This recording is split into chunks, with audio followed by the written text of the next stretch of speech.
Good morning everybody. The following is a summary report of the conversations from week 27 with Network Languages. Part 1. Okay, beginning with football and the World Cup. The score was 0-0 at full time. The Brazilians went on to win, 2-0. The European players were dropping like flies. Turning to site construction, the pitch between the panels is the distance of how far apart they are spread out. You also spread butter on toast, for example, and you can also spread your costs. Getting back to football again, Diego Costa is an interesting player. He used to play for Oporto, you know. When he left they were all trying to sign him. It's a great time for Colombia at the moment, as they have never qualified for the finals before. They also have a young star called James. Did you know that at the Battle of Waterloo, there were 66,000 blue coats against 66,000 red coats?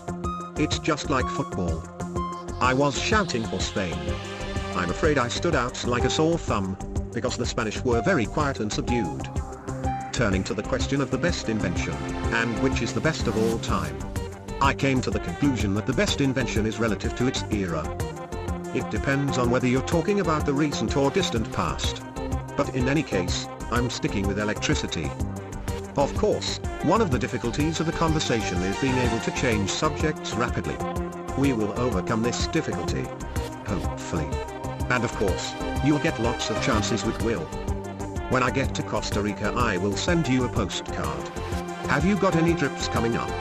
Actually I've just got back from the UK. I had several different meetings. I was able to follow the thread of the conversation, with little difficulty.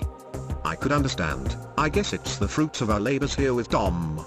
I have to say I was quite pleased. The most difficult thing was ordering food. Short conversations that have very little context and are very cultural. Yes, I can sympathize with you on that. I have the same problem in Spanish. You know, that fly has been flying around the office for days. I have hit that fly a lot. It keeps coming back for more.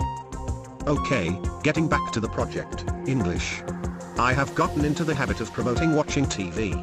The Vikings, for example, which is a series by the History Channel. The quicker you can improve your English, the sooner you will be able to get on with your other jobs. Essentially, time equals change.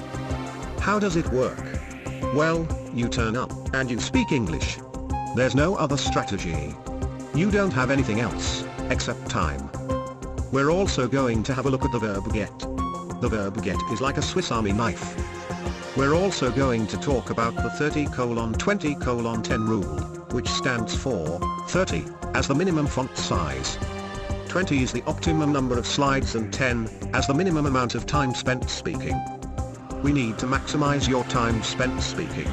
I advise you to use the SlideShare website for inspiration. Have you come across this website before? Yes, I have come across it before. I was looking for something else and I ended up in SlideShare by accident. I have been looking into different techniques on time management. I haven't found anything that I like yet. I'm still looking. Well, maybe you should check out the Pomodoro. In a nutshell, the Pomodoro technique is about prioritizing and analyzing each task. Okay, so what do you know about the Vikings? Well, firstly, they were good sailors. The typical stereotype was that they were rough and violent. They also had dreadlocks, red hair and a hat with horns. The Vikings also have a very strong mythology, much like the Greeks. For example, the origin of the days of the week in English, Wednesday and Thursday. These are named after the Greek gods, Thor, whom most people have heard of, from Marvel Comics, and Woden or Odin, who was the father of all the gods. Loki was the Viking god of mischief, the trickster.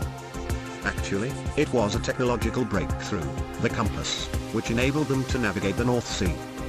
The Vikings began to settle in England, and over the next 4 centuries they dominated the landscape.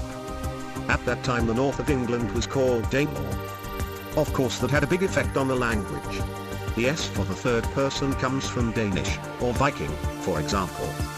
The words containing the letters G, H also come from Viking. Although the pronunciation has been dropped, the spelling is still the same. Night, 8, fight, bright, etc. Finally, we have sent a team to the UK. They'll be there indefinitely, at least for a year. For the foreseeable future basically.